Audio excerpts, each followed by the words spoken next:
Welcome back to part 2 of our trip on the Waverley, the only passenger paddle steamer left operating in the world.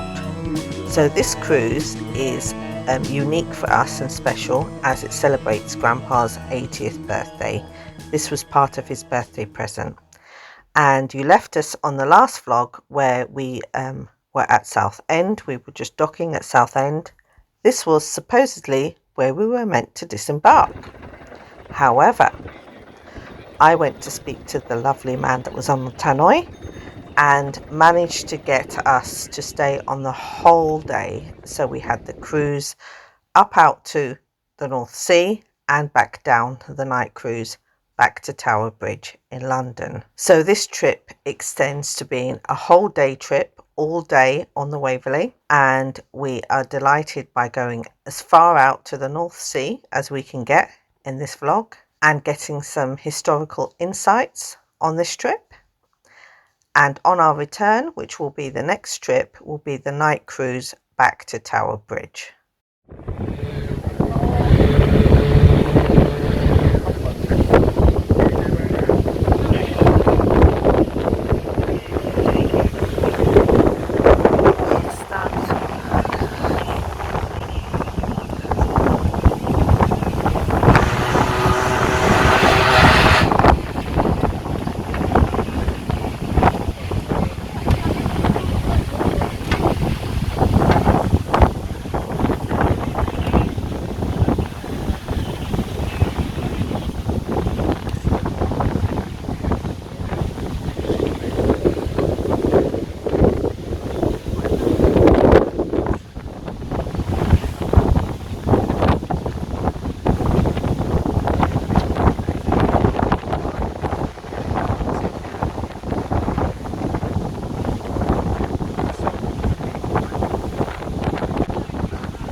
Ooh, who's that? Hi Martin, hi Alan. What is that?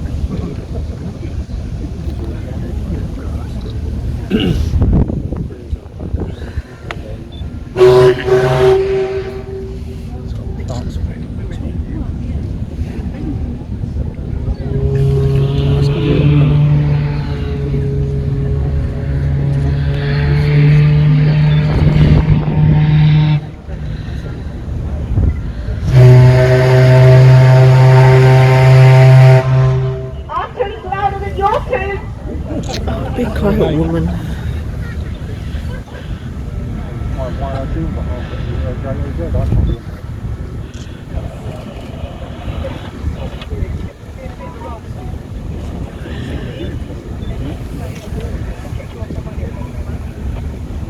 And then when we go through our trees for a little while, we actually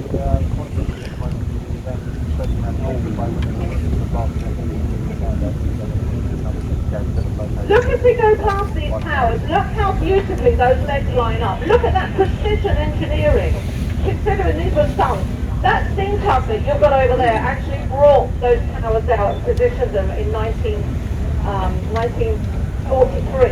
I mean, it's just astonishing. There were no computers back then, and look what they managed to achieve. So back in the war, they would have had these interconnecting catwalks which connected all of the different towers together. And they were taken down in the 1960s. You can see one of the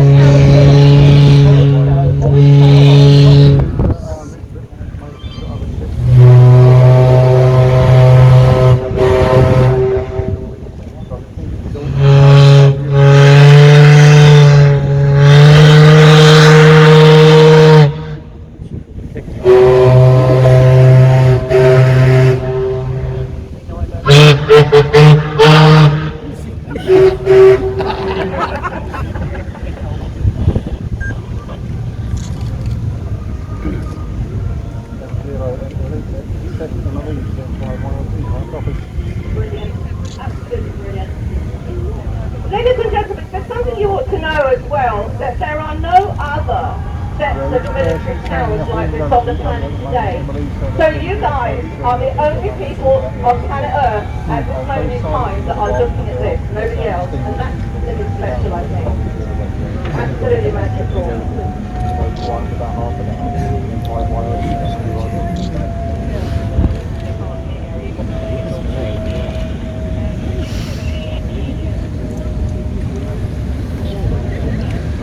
So what happened after the war then? Well, rock and roll crossed the Atlantic in the 1960s. And the pirate radio stations started to fire up, and they were always looking for somewhere to come and broadcast. And you've heard of Radio Caroline, obviously. Well, there were a number of radio stations that actually took their eye on these towers and thought, that's a perfect place to come and broadcast from. And what we've got here is the broadcasting station for Radio 390. And one of those towers there, the far one, you can actually still see the signage on the side of it which says Radio 390, 9 till midnight. It lasted all these years. So you imagine the rock and roll playing out of here, it must have been amazing.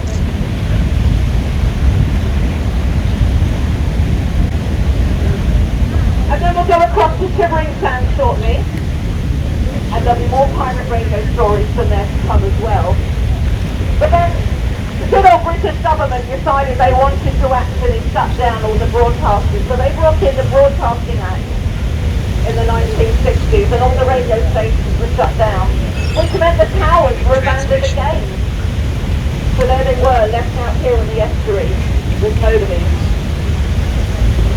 But then later in the 1960s, they had another resurgence.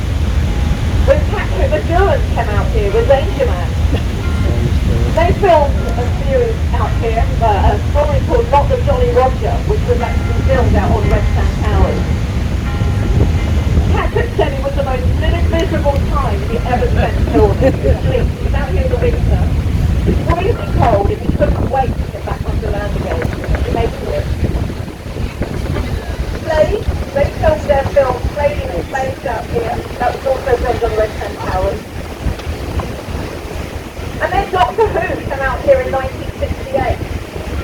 A negative story called The Fury from the Disc, which was actually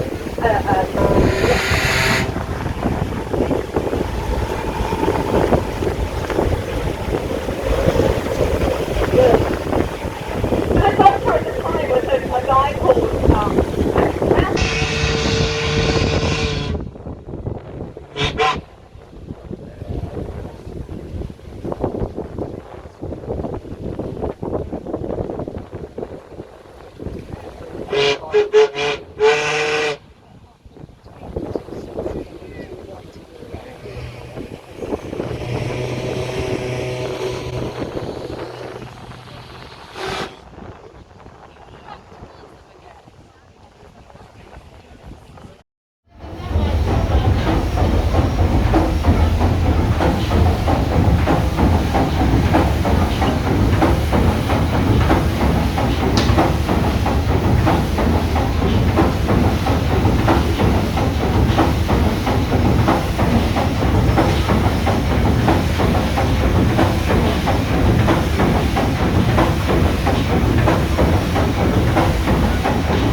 sailing back to Southend.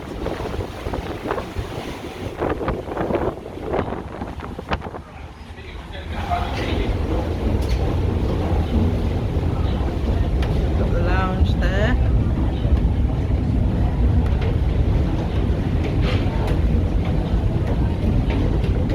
I'm gonna go up in a minute, but go back round.